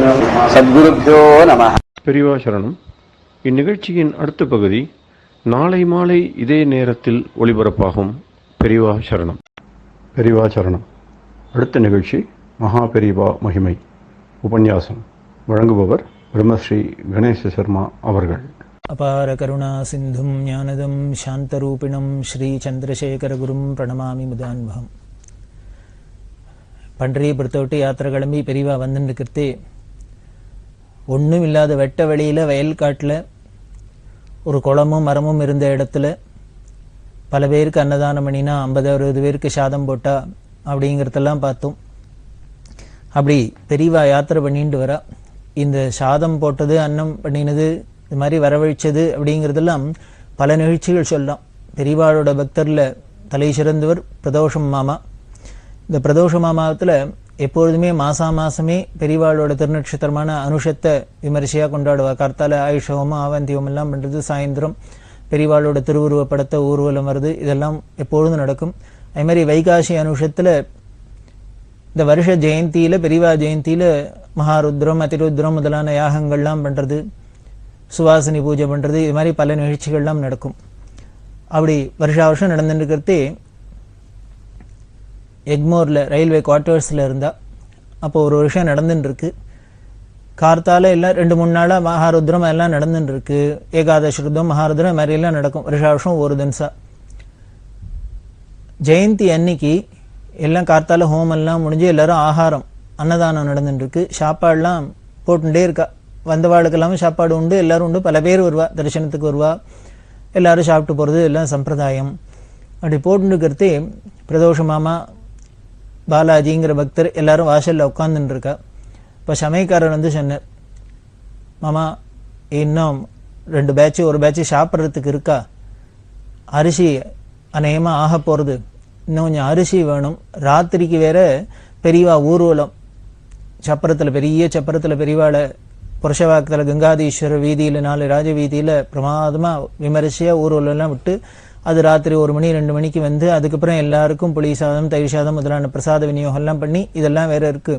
அதனால் ராத்திரிக்கு புளிஞ்சா தயிர்ஞ்சா அந்த பிரசாத விநியோகம்லாம் வேற இருக்குது. அதுக்கெல்லாம் வேற அரிசி வேணும். இப்போ ஃபர்தராக இருக்கிறவாளுக்கு இன்னும் சாதம் எதுவும் வடிக்கணும்னா அரிசி வேணும். அதனால் அரிசி கொஞ்சம் முன்னாலே வாங்கி வச்சுனுங்க, இப்போ ஆக போகிறது நான் முன்னாலேயே சொல்லிட்டேன் அப்படின்னு. எவ்வளவு வேணும் அப்படின்னா ஒரு மூட்டையானும் வேண்டிருக்கும் அப்படின்னு சொன்னார். அப்படின்ட்டு அவர் உள்ளே போயிட்டார். உடனே பிரதோஷ மாமா பாலாஜிட்ட சொல்கிறார், இப்போ அரிசி வேணுங்கிற கடையில் போய் உடனே ஏற்பாடு பண்ணி வாங்கி வச்சுட்டா தேவையில்லப்பா, அவர் கொடுத்துடணும் அப்படின்னு இப்படி சொல்லிகிட்டே இருக்கிறது. பேசிட்டு இருக்கிறதே ஒரு கார் வந்து நின்றுது, அம்பாசிடர் கார் வந்து நிற்கிறது. அந்த கார்லேருந்து ஒரு கணவன் மனைவி தம்பதிகளாக வந்து இறங்குறா. யார் அப்படின்னா அரக்கோணம் பரசுராமையர் அப்படின்னு ஒரு பக்தர். அவர் அரக்கோணத்தில் இருந்தார். அந்த அவர் கணவன் மனைவி 2 பேரும் பெரியவாள்கிட்ட அப்படி அசாத்திய பக்தின்னா சொல்லி மாடாது, அப்படி ஈடு இல்லாத பக்தி. தங்கள்கிட்ட இருக்கிற அத்தனையும் பெரியவாளுக்காக அர்ப்பணம் பண்ணுறதுக்கு பண்ணுறதுக்கு தயாராக இருந்தவா, பண்ணினவா அப்படின்னே சொல்லணும். அப்பேற்பட்ட பக்தா அவா ஜெயந்தி தரிசனத்துக்காக வரத்தையே அந்த அம்மா டிரைவர்கிட்ட சொல்கிறா, அப்பா டிக்கியில் இருக்கிற அரிசி மூட்டையை எங்கே இறக்கி வைக்கணும்னு மாமாட்ட கேட்டுட்டு உள்ளே கேட்டு அங்கே இறக்கி வை அப்படின்னு. பார்த்தா ஒரு மூட்டையோ 2 மூட்டையோ அரிசி வந்திருக்கு. அரிசியை கொண்டு வந்து கேட்டால் எங்கே வைக்கணும்னா வச்சான். மாமாவுக்கு ஆச்சரியமாக இருந்து பாலாஜி, இவரை நம்ம அரிசி வேணும்னு ஒருத்தர் சொல்லிட்டு போகிறார், நாம் வாங்கணும்னு ஏற்பாடு பண்ணணுங்கிறதையே கரெக்டாக உடனே அந்த சொல்லி வாயை கூட மூடல, பேச்சு மூடுறதுக்குள்ளே அரிசி மூட்டை வருது. ஏன் அவள் அப்படி அரிசி தான் கொண்டு வரணுமா? ஏதான கரிகாயாக கொண்டு வரப்படாதா, பழமாக கொண்டு வரப்படாதா, பூவாக கொண்டு வரப்படாதா, ஏதோ கொண்டு வரப்படாதா? கொண்டு வரலாம். முன்னமே ஒரு தரம் பார்த்துருக்கோம், பால் பாயசத்துக்கு பால் வேணும் அப்படின்னா உடனே ஜோஷிங்கிறவர் பால் அனுப்புகிறேன்னு சொன்னார் அப்படின்னு. இப்படி சக்கரை வேணும்னா சக்கரை வரும், பால் வேணும்னா பால் வரும், அரிசி வேணும்னா அரிசி வரும். இப்படி பலவிதமான விசேஷங்கள் வேடிக்கையாக இருக்கும். அதை விட வேடிக்கை என்னென்னா, இன்னொரு வருஷம் ஜெயந்தியும் போது சாட்சியில் வந்து சொல்கிறார், நவகிரக ஹோமத்துக்கு அந்த நவகிரக பூஜைக்கெல்லாம் 9 கலரில் பூ வேணும் அப்படின்லாம் கேட்குறதே முன்னால் அதை லிஸ்ட்டில் போடல போல இருக்குது. எல்லா சாமானும் பொதுவாக பங்குடாக லிஸ்ட்டு போட்டு அதை வாங்கி வச்சுன்னு ஏற்பாடு பண்ணி பண்ணுற வழக்கம். அந்த பூ விட்டு போயிடுத்து போல இருக்குது. நவகிரகங்களுக்கு பிரீத்தியாக 9 கலர் பூ வேணும் ஹோமத்துக்கு பூஜைக்கெல்லாம் அப்படின்னா திடீர்னு எங்கே போகிறது? வந்து உட்காந்துட்டு மனையில் உட்காந்துட்டு பூ வேணும், 9 கலர் பூ வேணும் அப்படின்னா பிரதோஷ மாமாக்கோ ஒன்று இல்லைன்னு விடக்கூடாது. ஒன்று பெரியவாக்கு வேணும் அப்படின்னா, பெரியவாளுக்கு கொண்டாடுறதுக்கு அவளோட பூஜைக்கு ஒரு சாமான்கள் வேணும் அப்படின்னா அந்த சாமான் இல்லாத நாம் பண்ணிடலாம் அப்படின்னு பண்ணக்கூடாது. காரணம் என்ன அப்படின்னா, நமக்குன்னா குறைச்சிப்போமா? இப்போ நமக்கு இலையில் சாப்பிட உட்காந்துருக்கிறது ஏதோ குழம்புலையோ ரசத்துலையோ உப்பு இல்லை, சாப்பிட்ருவோமோ? சாப்பிட மாட்டோம். அதுக்கு இனிமேல் அதை போட்டு சரி பண்ணான்னு சாப்பிட்றோம். அதாவது நம்மளோட தேவையை எதையும் நாம் குறைச்சிக்கிறதுல நமக்கு என்ன வேணும்னு தீர்மானம் பண்ணுறோமோ, என்ன வேணும்னு நினைக்கிறோமோ அது அத்தனையும் வந்தால் தான் நம்மளால் அதை சரி கட்டிக்க முடியறது, வீடு கட்டிக்கிறோம், நம்ம திருப்தி அடைகிறோம். ஆனால் ஈஸ்வரனுக்கு பூஜை பண்ணுறதையோ பகவானுக்கு அர்ப்பணம் பண்ணுறதையோ மட்டும் என்ன ஆகிடுறதுன்னு, எதுவாக இருந்தாலும் போகிறோம், இருக்கிறத வச்சுன்னு பண்ணால் போகிறோம், இருக்கிறத வச்சுன்னு பண்ணிடுறோம் அப்படின்னு உபயத்தரத்துக்கு பார்க்குறோம். இது கூடாதுங்கிறது தான் பிரதோஷ மாமாவோட உபதேசம், அவளோட கொள்கை. அதனால் அதுவும் பெரியவா சக்கரவர்த்தி, அண்டச்சராச்சரத்துக்கும் சக்கரவர்த்தி. அவளுக்கு ஒரு காரியம் பண்ணுறது, ஒரு சாமான இல்லை விட்டு போயிடுத்துனா அது நம்மளோட ஸ்ரத்தையை குறிக்கிறது தானே வழியை. மறந்து போயிடுத்து அப்படின்னா என்ன? மறதிங்கிறது என்ன? நம்மளோட ஸ்ரத்த குறைவு. மாதம் இந்த டியூ டேட்டில் ஸ்கூல் ஃபீஸ் கட்டுறதுக்கு குழந்தைகளுக்கு மறப்போமா? இல்லை எலக்ட்ரிக் பில்லு கட்டுறதுக்கு கிடப்புமா? டெலிஃபோன் பில்லு கட்டுறதுக்கு மறப்போமா? இதெல்லாம் மறக்க மாட்டோம். ஆனால் இந்த பகவத் விஷயத்தில் பக்தியில் மட்டும் இதெல்லாம் மறந்து போயிடுத்துன்னா நமக்கு பக்தி ஸ்ரத்த குறைச்சல்னு தான் அர்த்தமே வழி, அது மறதின்னு சேர்த்து இல்லை அப்படின்னுட்டு அதனால் வந்தே ஆகணும் அப்படின்பா. அது மாதிரி தான் இந்த பாலாஜிங்கிற ஒரு 9 கலர் பூக்காக தேடிட்டு போகிறார். ஆனால் உடனே கிடச்சிருமா? கிடைக்கல. திரும்பி வரத்தே வீட்டுக்கு வந்தால் ஒரு அதிசயம் என்ன அப்படின்னா, தாம்பரத்தில் ஒரு அம்மா, அந்த அம்மாவுக்கு முத நாள் சொப்பனம், கனவுல பெரியவா வந்து 9 கலர் பூ வேணும் அப்படின்னு கேட்குறா. பூ அப்படின்னு எங்கே கொடுக்கணும்னா எழும்பூரில் கொடுக்கணும் அப்படின்னு அந்த அம்மாவுக்கு ஒரு உத்தரவு, சொப்பனம். இந்த அம்மாவுக்கு பிரதோஷ மாமாவை தெரியாது, எழும்பூரில் யாருக்கானு தெரியாது, இங்கே பெரியவா ஜெயந்தி ஒன்றுமே விஷயம் தெரியாது. இது நடக்கிறது, ஜெயந்தி நடக்கிறது எக்மோரில், அந்த அம்மா இருக்கிறது தாம்பரத்தில். ஆனால் சொப்பனத்தில் அப்படி வந்தோடனே ஜெயந்திக்கு முத நாளைக்கு முன்னாள் சொப்பனம் வந்ததுனால இந்த அம்மா என்ன பண்ணால் முத நாளே போய் அலைஞ்சு திரிஞ்சு 9 கலரில் புஷ்பெல்லாம் வாங்கி வச்சுட்டு ரெடி பண்ணிட்டு இங்கே எங்கே எக்மோரில் யார் இருக்கா என்ன இருக்குது அப்படின்லாம் விசாரிச்சுட்டு அப்புறம் பிரதோஷ மாமா பற்றி தெரிஞ்சுன்னு இங்கே ஜெயந்தி நடக்குது தெரிஞ்சுன்னு அவள் வீட்டுக்கு வரா. இந்த பக்தர் பூ வாங்கிறதுக்கு கிளம்பி போகிறார். அவர் அந்தண்ட போனால் இந்த அம்மா இந்தண்ணை வந்து 9 கலர் பூ கொண்டு கொடுக்குறா. சொல்கிறா, அது மாதிரி பெரியவா வந்து சொன்னா அதனால் கொடுத்தேன் அப்படின்னு. இது ஆச்சரியம். பெரியவா நமக்கு என்ன வேணும் அப்படிங்கிறதுக்கு முன்னால இத்தனாம் தேதி இந்த நிமிஷத்துல என்ன தேவை அப்படிங்கிறதுக்கு முன்னாலே அனுகிரகம் பண்ணி வச்சுரா. இன்னைக்கு ஜெயந்தி அன்னைக்கு 9 கலர் பூ வேணும் அப்படின்னா முத நாளே போய் ஆர்டர் பண்ணியாச்சு. இது ஏதோ பெரியவா இருந்த நாள்ல இப்பதானே இல்லை. இப்பவும் மாம்பலத்தில் அரியகுடா ரோட்ல ஒரு பக்தா இருக்கா. அவள் வீட்டில் மாதம் அனுஷம் ரொம்ப ஸ்ரத்தையாக கொண்டாடின்னு வரா. ஒன்றும் வெளியில் ஒருத்தருக்கும் அதிகமாக தெரியாது, ஆனால் பக்தி ஸ்ரத்தையாக நடக்கும். அதில் ஹோமம் பண்ணுவா, கார்த்தால ஹோமங்கள் ஆவந்தி ஹோமம் பண்ணுவா. அதில் தவறாத யாரோ ஒரு சங்கீத வித்வான்கள் வந்து கச்சேரி பண்ணிட்டு இருக்கா. அந்த பக்தர் போய் ஒருத்தரையும் எங்கள் ஆத்திர ஜெயித்த மாதிரி பெரியவாளுக்கு பண்ணுறோம், நீங்கள் வந்து கச்சேரி பண்ணுங்க ஒன்றுத்துங்க பிள்ளை அவளவே வந்துடுறா. எப்படி தெரியறது என்னன்னு தெரியல. சில பேர் பல பேர் சொல்கிறா எங்களுக்கு பெரியவா உத்தரவாச்சு வந்தோம் இப்படிலாம் தெரிஞ்சுட்டு வந்து பண்ணுறா. இப்படி தானாகவே நடந்துட்டு இருக்கு. அதில் ஒரு வருஷம் அவர் என்ன பண்ணிட்டார், ஒரு மாதம் ஜெயந்தி போது வெளியூருக்கு போயிட்டார். அன்னைக்கு கார்த்தால தான் வந்தார். நாளே நாரில் கட்டின பூவெல்லாம் ரெடியாக வாங்கி வச்சுப்பார். பெரியவாளுக்கு அலங்காரம் பண்ணணும், இந்த ஹோமத்துக்கெல்லாம் வேணும்னு. ஊருக்கு முன்னாலே ஊருக்கு போயிட்டு முதல் நாள் இல்லாததுனால அன்னைக்கு கார்த்தால தான் வந்ததுனால அவசரமாக ஒன்றும் பூ வாங்க முடியல, நாரில் கட்டின பூவெல்லாம். இவர் என்ன பண்ணா, வாரத்திலேயே பெரிய தோட்டமும் இல்லை வில்லும் துளசி இது மாதிரி இருக்கிற புஷ்பத்தை வச்சுன்னு பண்ணிவிடலான்னு வச்சா, இதுக்கெல்லாம் எல்லாத்தையும் ஆரம்பிச்சாக்க யாரோ எங்கேருந்தோ அசோக்குனர்லேருந்தோ எங்கேருந்தோ ஒரு அம்மா வந்து புஷ்பத்தை கொடுத்து அத்தனையும் நாரில் கட்டின பூ கொடுக்கணும்னு உத்தரவாச்சு, பெரியவா உத்தரவாச்சு, அதனால இங்கே கொண்டு கொடுக்குறோம் அப்படின்னு. இன்னொரு சமயம் பார்த்தா ராஜப்பான்னு ஒரு பக்தர் கோயம்பேடுக்கு போயிருக்கார். கோயம்பேடில் போனால் அன்றைக்கே தான் கோயம்பேடில் அவர் நாள் போயிருக்கார். இந்த தாமரைப்பூ அப்படியே வந்து கோணியோடு இறங்கியிருக்கு. இதை பார்த்தோன்னே அவருக்கு ரொம்ப சந்தோஷம். அப்பா நாளைக்கு அனுஷமாச்சு, இத்தனை தாமரைப்பூ இருக்கு, எத்தனையும் பெரியவாளுக்கு அர்ச்சனை பண்ணலாமே அப்படின்னு நினச்சிட்டு என்ன பண்ணார், வாங்கிட்டு நேரே இந்த மாம்பழத்தில் கொண்டு இவாத்தில் சேர்த்துருக்கார். இவர் ஊரில் நாள் இருந்து அந்த வீட்டுக்காரர் வாங்க முடியல அப்படின்னா அதுக்கு என்ன பெரியவா என்ன பண்ணிட்டான்னு 2-3 பேர் மனசில் போய் தோணி அங்கங்கே அவளுக்கு தோண வச்சு இந்த புஷ்பத்தை கொண்டு வரா. இதெல்லாம் பெரியவா சித்தியானத்துக்கு அப்புறம் நடக்கிறது. இப்படி என்னைக்கும் சாஸ்வத வஸ்துவாக இருந்து நாம் மட்டும் கொஞ்சம் பக்தி ஸ்ரத்தையோடு அவளுக்கு ஒரு காரியங்கள் பண்ணினோம்னா அதுக்கு பரம பலன் இருக்கு. பெரியவா கூடவே இருந்து அதை அங்கீகரித்து அதுக்கு என்னென்ன நடக்கிறதுக்கு என்ன அனுகிரகம் பண்ணுமோ பண்ணிட்டு இருக்கா அப்படிங்கிறது மாதிரில நிகழ்ச்சி தெரியுது.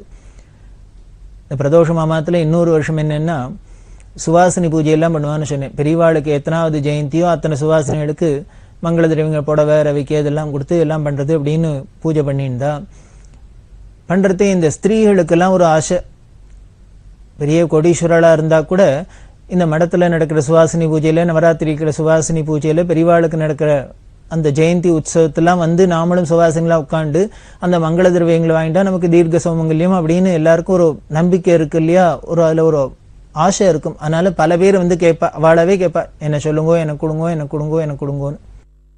அது மாதிரி பல பேர் வந்து கேட்கறது.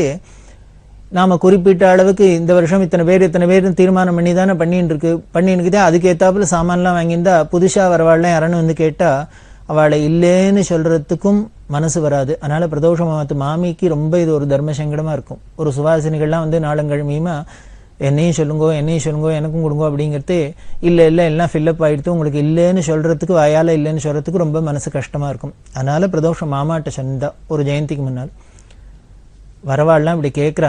அதனால் நம்ம இல்லைன்னு வாயால் இல்லைன்னு சொல்லாத, கையால் ஏதானும் ஒன்று கொடுத்தா தேவையில்லை. அதனால் ஒரு ரவிக்கு துணியானு வாங்கி வச்சுன்னு அவளுக்கு புடவை கொடுக்கலாம் அப்படின்னா மாமா சொன்னார், நாம் இதெல்லாம் ஏற்பாடு பண்ணுறதே சிரமமாக இருக்குது, இன்னும் ரவிக்கு துணியெல்லாம் எத்தனைன்னு வாங்கி வைக்கிறது, எங்கே போகிறது அப்படின்னு சொல்லிகிட்டே இருக்கிறது. பம்பாயிலேருந்து ரமணிங்கிற பக்தர் அவர் வந்தவர் ஒரு 2 கட்டு ரவிக்கு துணியை கொண்டு வந்து கொடுக்குறார். என்னமோ தோணித்து ரவிக்கு துணியாக கொடுத்தா எல்லாருக்கும் சுவாசனை கொடுக்க சௌரியமாக இருக்குமேன்னு அதனால கொண்டு வந்தேன் அப்படின்னு. அவளுக்கு ஒரே ஆச்சரியம். பல சந்தர்ப்பங்களில் வந்திருக்காரு, பல காரியம்லாம் அவர் பண்ணியிருக்காரு. அப்படி பண்ணுறவர் இப்போ ரவிக்கு துணி தான் கொடுக்கணுமா? அதான் பெரியவா சங்கல்பம். இதுலேருந்து ஒன்று தெரியறது, நமக்கு மனசில் தார்மீகமாக ஒரு எண்ணம் தோணித்துனா, சித்தத்தில் ஏதானும் ஒன்று உதிச்சுதுன்னா அது அந்தரியாமையாக இருக்கிற அந்த ஈஸ்வரனான அவளோட ஆக்ஞதான், அவளோட அனுகிரகம் தான் அப்படின்னு தெரியறது. அதனால தான் மனசில் பக்தாளோட மனசில் தோன்றதெல்லாம் வெளியில் நிதர்சனமாக நடக்கிறதுக்கு காரணம் அந்தரியாமையாக இருக்கிற அந்த பகவான் அதை நிறைவேற்றி வைக்கிறார் அப்படின்னு தெரியறது. அந்த எண்ணமும் அவராக தானே இருக்கார்.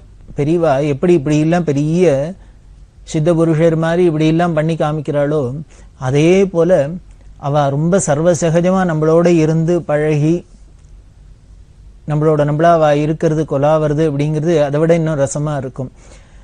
ஏதோ சமைச்ச பாத்திரத்தில் வளர்ந்தது இருக்கட்டும், அந்த சமையலே எப்படி பண்ணணும் இதை சொல்லி கொடுக்கறதுக்கும் பெரியவா ரொம்ப கெட்டிக்காரர்.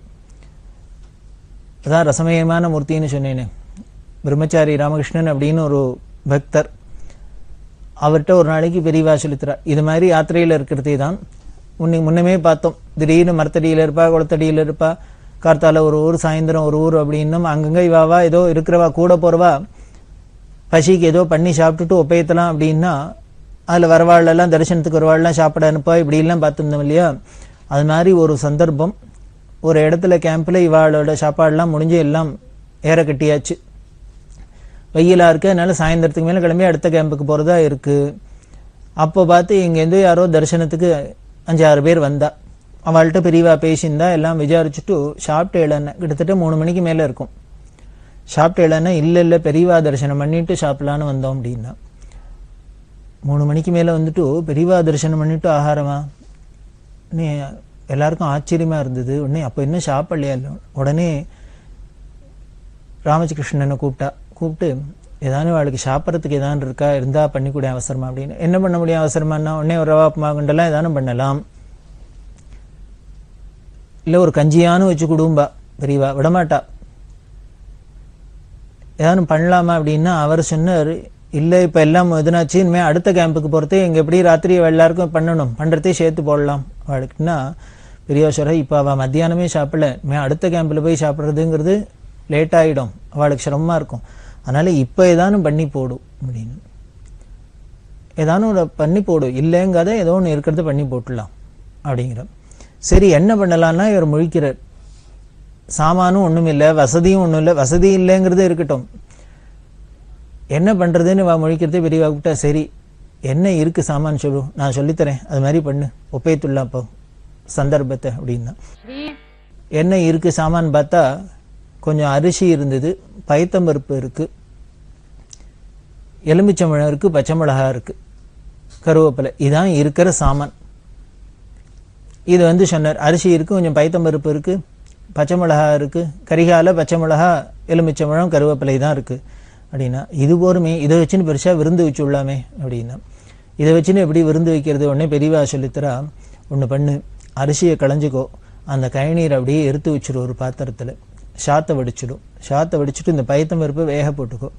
வேக போட்டால் ஒரு 3/4 வேக்காடு வந்தோடனே அப்படியே அதை கொஞ்சம் பாதி எடுத்து அதில் 2 உப்பை போட்டு கடுகு தாளித்து கொட்டும், ஒரு சுண்டல் மாதிரி அதை ஆச்சு. மீதி பைத்தம்பருப்பை நன்னா கரைய விடு, அதை நிறைய தண்ணியை விட்டு கொதிக்க விடு, அதில் உப்பை போடும். இந்த 2 எலுமிச்சம்பழத்தை பொழிஞ்சால் அது ரசமாச்சு.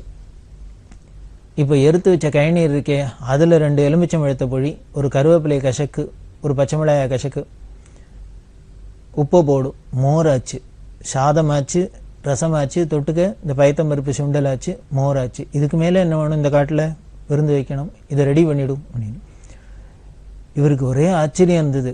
இனி அது இவர் ஏதோ பெரிய வேதாந்த பாஷ்யங்களில் தான் கரைச்சி குடிச்சவராக்கும், உபனிஷத் பாஷ்யம்தான் சொல்லுவராக்கும், பிரஸ்தானத்திரையமாக்கும், கீதையாக்கும், அதுவாக்கும் இதுவாக்கும் அப்படின்லாம் இல்லை. ரொம்ப சர்வ சிம்பிளாக ஒரு பெரிய கெட்டிக்கார பொம்மநாட்டிகளாக இருந்தால் கூட இப்படி இல்லை, 4 பேர் வந்துட்டா திருன்னு முழிப்பா, என்ன பண்ணுறது ஏது பண்ணுறதுன்னு தெரியாத, இது இல்லைம்பா அது இல்லைம்பா. ஆனால் பெரியவாள்கிட்ட என்ன அப்படின்னார், இது இல்லை அது இல்லைன்னே சொல்லப்படாது, இல்லை பாட்டே பாடப்படாது, இருக்கு என்ன இருக்கிறத வச்சுன்னு என்ன உபயத்தனம், அதுன்னா நம்மளோட சாமர்த்தியத்தை பொறுத்தது. எல்லா சாமானும் இருக்குது, அதை வச்சுன்னு எல்லாரும் காரியம் பண்ணானே, யார் வேணா காரியம் பண்ணலாம். ஒன்றும் இல்லாத இடத்துலையும் அதை வச்சுன்னு இருக்கிறத வச்சுன்னு அட்ஜஸ்ட் பண்ணுறான்னு மேக்கப் பண்ணுறான்னா அதுதான் கெட்டிக்காரனோட சாமர்த்தியத்தை குறிக்கிறது. அதனால பெரியவா என்ன பண்ணா, இப்படி பண்ணு அப்படின்னா இவாளுக்கு ஆச்சரியமா இருந்தது. இவ்வளோ சமையல்ங்கிறது எவ்வளோ சிம்பிளாக போய் எடுத்து பாருங்க. ஒரு ஞானிக்கு முன்னால் போனாக்க சிம்பிளாக சாமான சொல்லிட்டா, நம்ம தான் இனிமேல் புளியை தண்டு, உப்பு தண்டு, அத்தை தண்டு, இத்தை தண்டு, மிக்சி தண்டு, கிரைண்டர் தண்டு வேண்டாத கூத்தடிக்கிறோம்னு தெரியறது.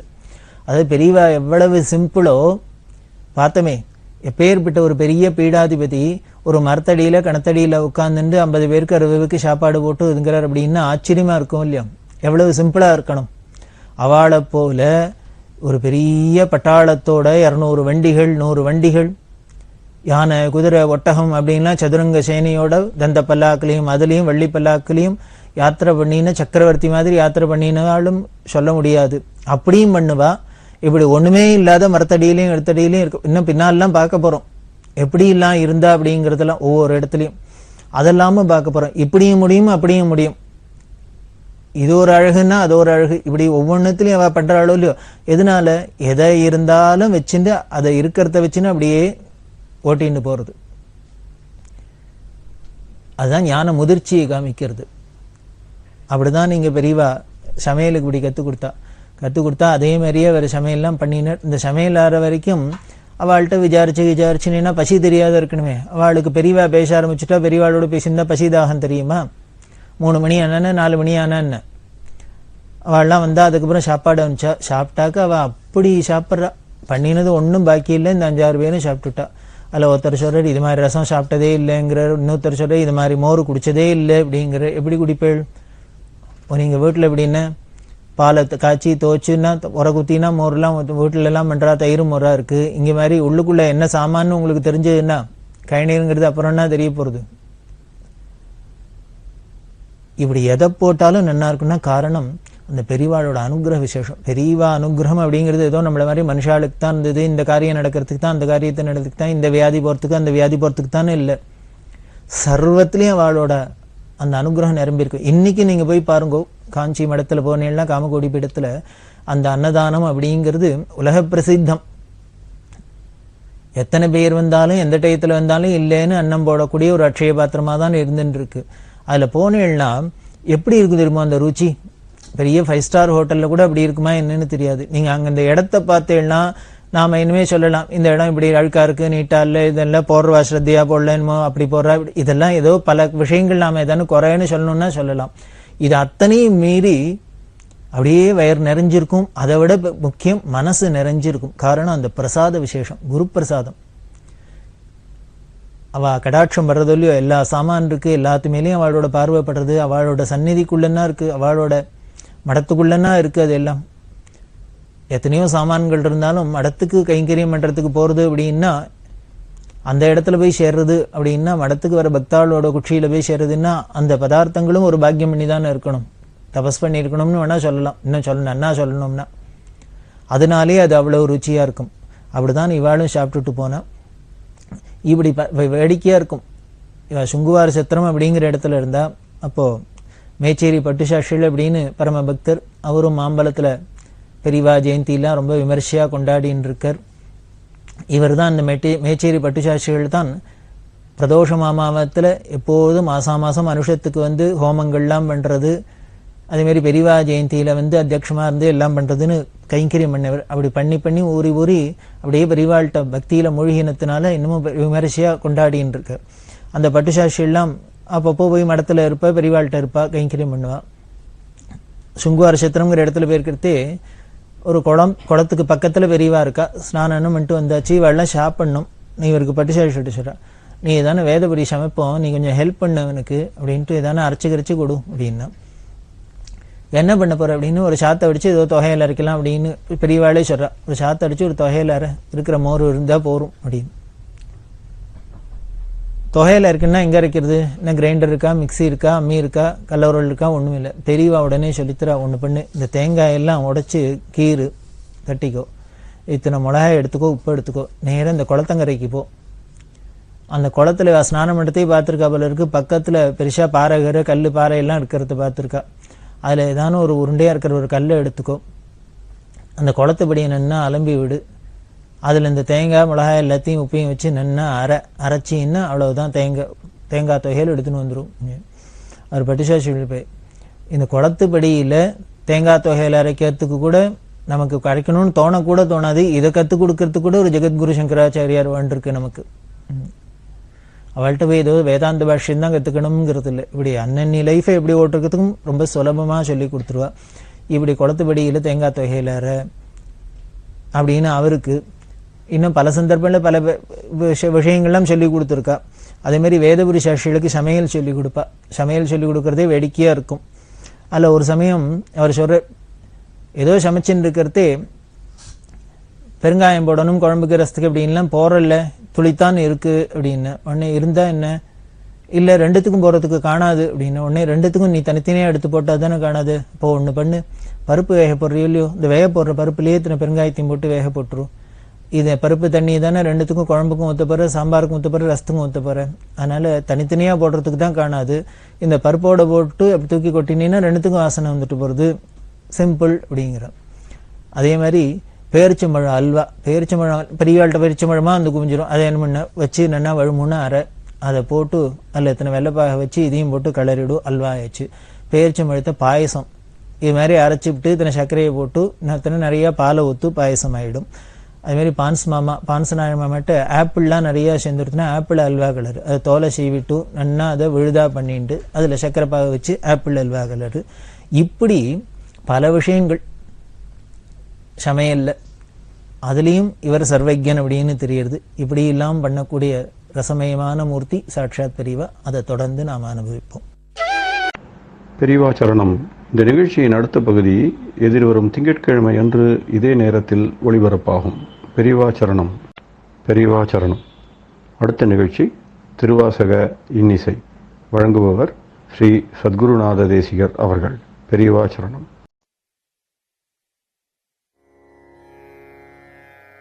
திருச்சிற்றம்பலம். உயிருண்ணிப்பத்து பைநாப்பட அரவு ஏர் அல்குல் உமை பாகமதாய்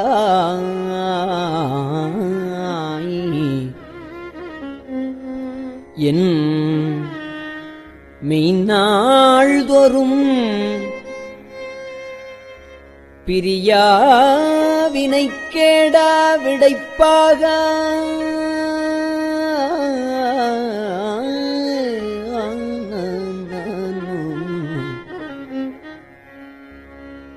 சென்னாவலர் பரசும் புகழ்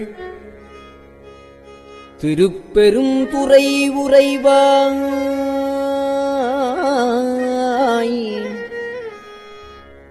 சென்னாவலர் பரசும் புகழ் திருப்பெருந்துறை உறைவாய்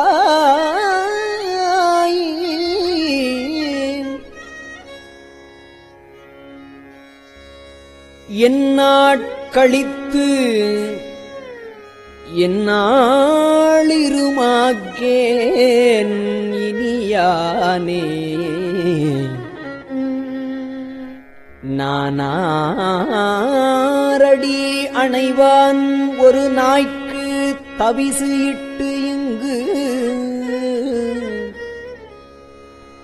ஊனாறு உடல் புகுந்தான் உயிர் கலந்தான் உளம்பிரியான்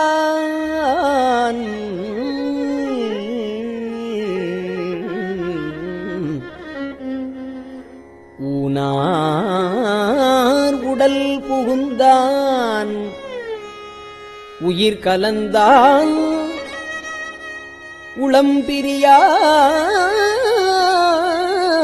உளம்பிரியான் தேனார் சடைமுடியான்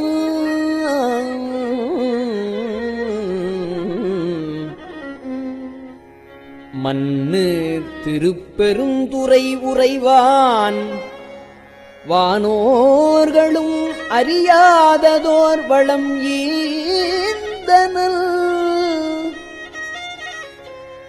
எனக்கே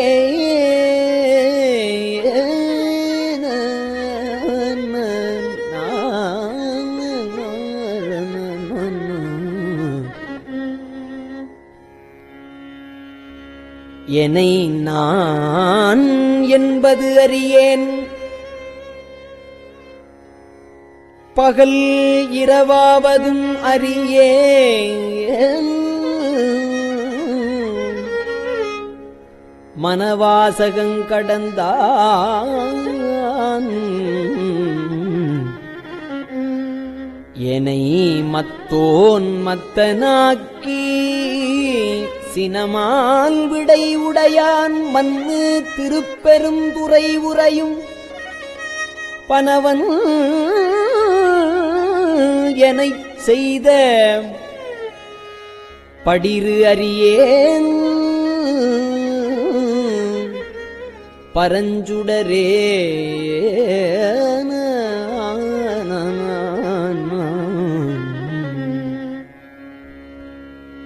வினைக்கேடரும் உளரோ பிறர் சொல்லீர் வியனுலகில் எனைத்தான் புகுந்து ஆண்டான் எனது என்பின் புரை உருக்கி பிணைத்தான் புகுந்து எல்லே பெருந்துறையில் உரை பெம்மான் மனத்தான் கண்ணின் அகத்தான்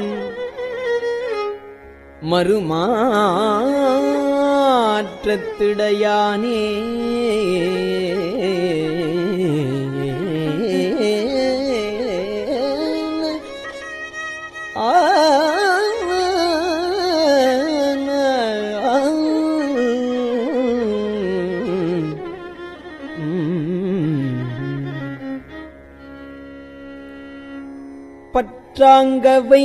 பற்றாங்கவையற்றீர் பற்றும் பற்றாங்கது பற்றே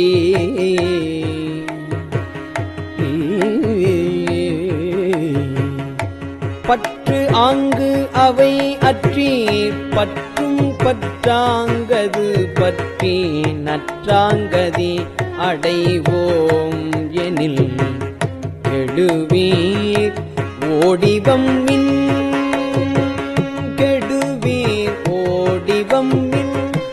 தெற்றார் சடை முடியான் மண்ணு திருப்பெருந்துறை இறைசி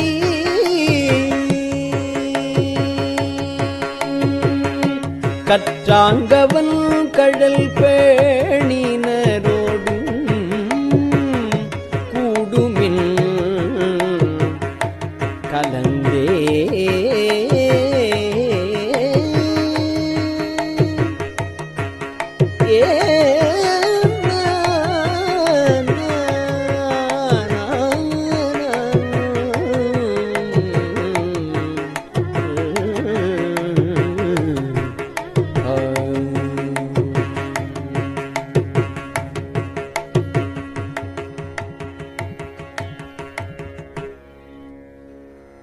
கடலின் திரையது போல் வரு கலக்கம் மலம் அறுத்து என் உடலும் எனது உயிரும் புகுந்து ஒழியா வண்ணம் நிறைந்தான்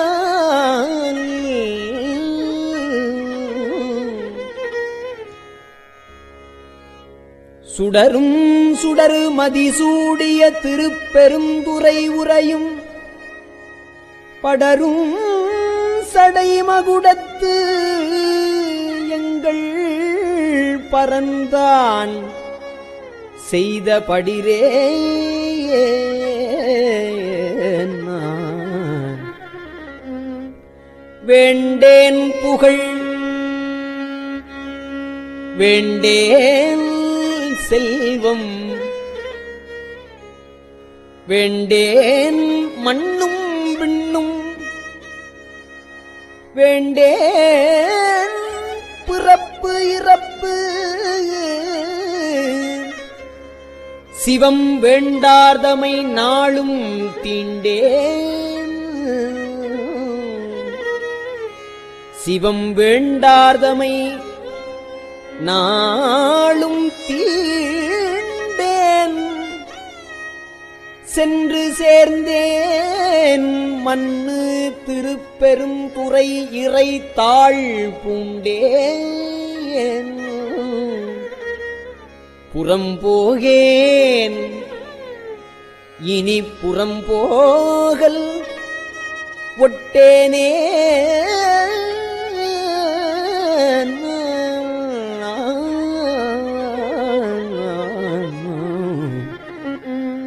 கோற்றேன் எனக்கு என்கோ குறைகடல்வாய் அமுது என்கோ ஆற்றேன் எங்கள் அரணே அருமருந்தே எனதரசே சேற்றார் வயல் புடை சூழ் தரு திருப்பெருந்துறை உரையும் நிற்றார் தரு திருமேனி நின்மலனே உனை யானே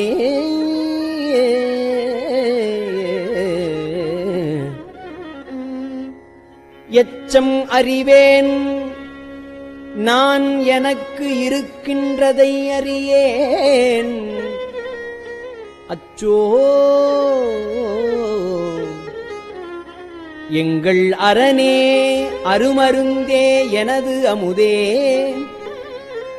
செச்சை மலர் புரை மேனியன் திருப்பெருந்துறை உறைவான், நிச்சம் என நெஞ்சில் மன்னியானாகி நின்றானே.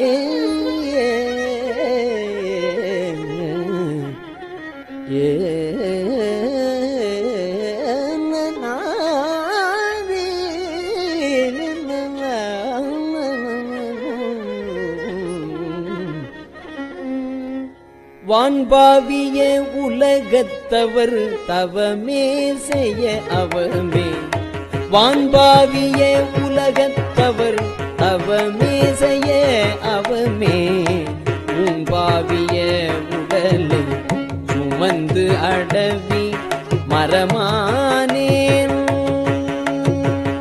அடவி மரமானேன், உன்பாவிய உடலை சுமந்து அடவி மரமானேன்.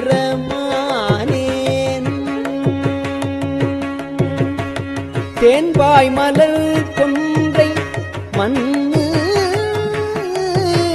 திருப்பெருந்துறை உறைவாய், நான் பாவியன் ஆனால் உனை நல்காய் எனலாமே.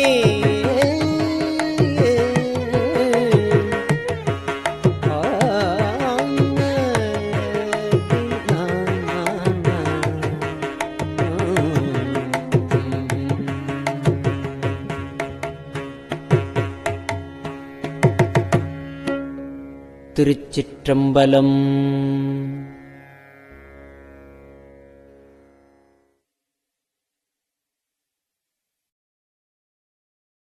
பெரியவா சரணம்.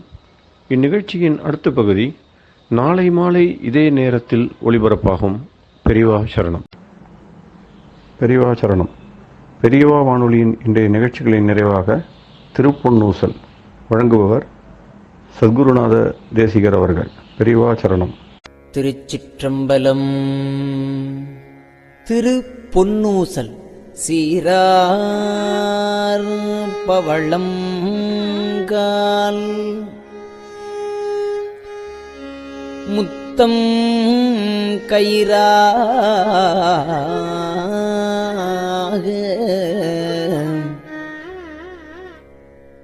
ஏறாரும் பொற்பலகை ஏறி இனிதமர்ந்து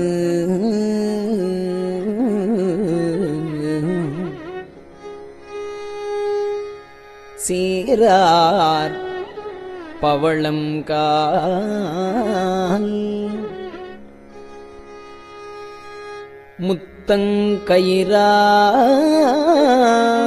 முத்தங்கயிறாக ஏறாரும் பொற்பலகை ஏறி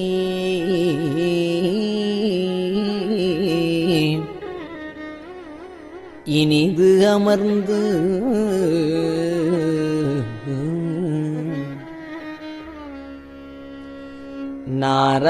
நாராயணன் அறியான் நான் மலர்த்தாள், நாராயணன் அறியான் நான் மலர்த்தாள், நாயடியேற்கு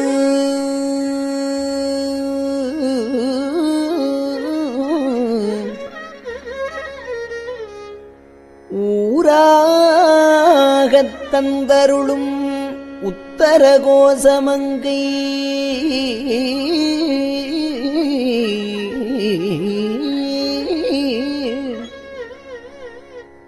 ஆராமுதின்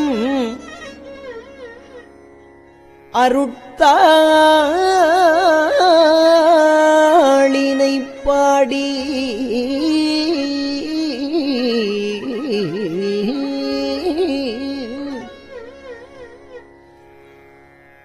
உத்தரகோசமங்கை ஆறாமுதில் அருள்தாளினை பாடி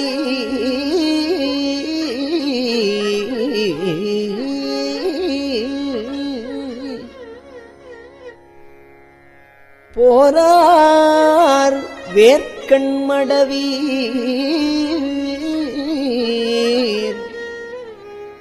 பொன்னூசல் ஆடாமோ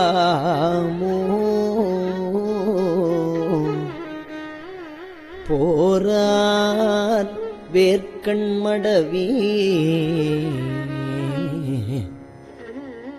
பொன்னூசல்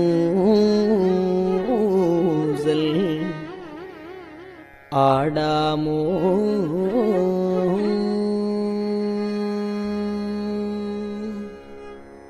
திருச்சிற்றம்பலம்.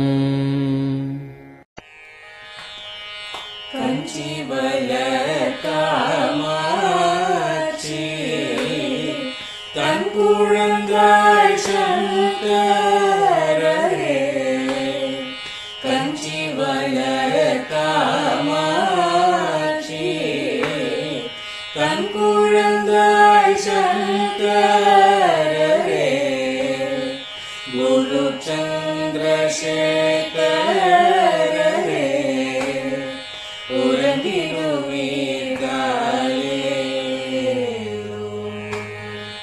உறங்கிடுவீர்களே.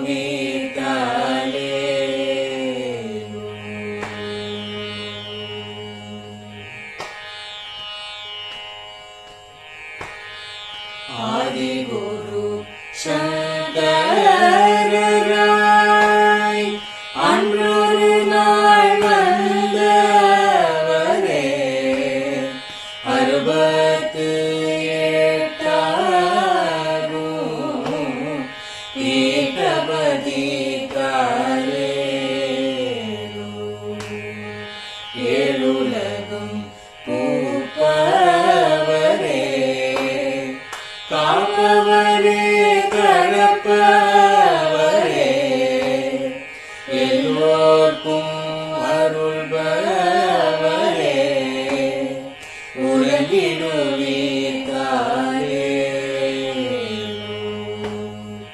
அயனுடனே மாலவனோ தேடிய பொற்பதத்தவரே அருமறைகள் சாற்றும் முயல் மலர்பதமே காலே முக்தி நிலை எய்திடவே சக்தி தரும் சத்குருவே முக்தி நிலை எய்திடவே சக்தி தரும் சத்குருவே நித்தமெங்கள் நாவீசையில் நித்திரை கொள்தாயே நித்தமெங்கள் நாவீசையில் நித்திரை கொள்தாயே நித்தமெங்கள் நாவீசையில் நித்திரை கொள்தாயே.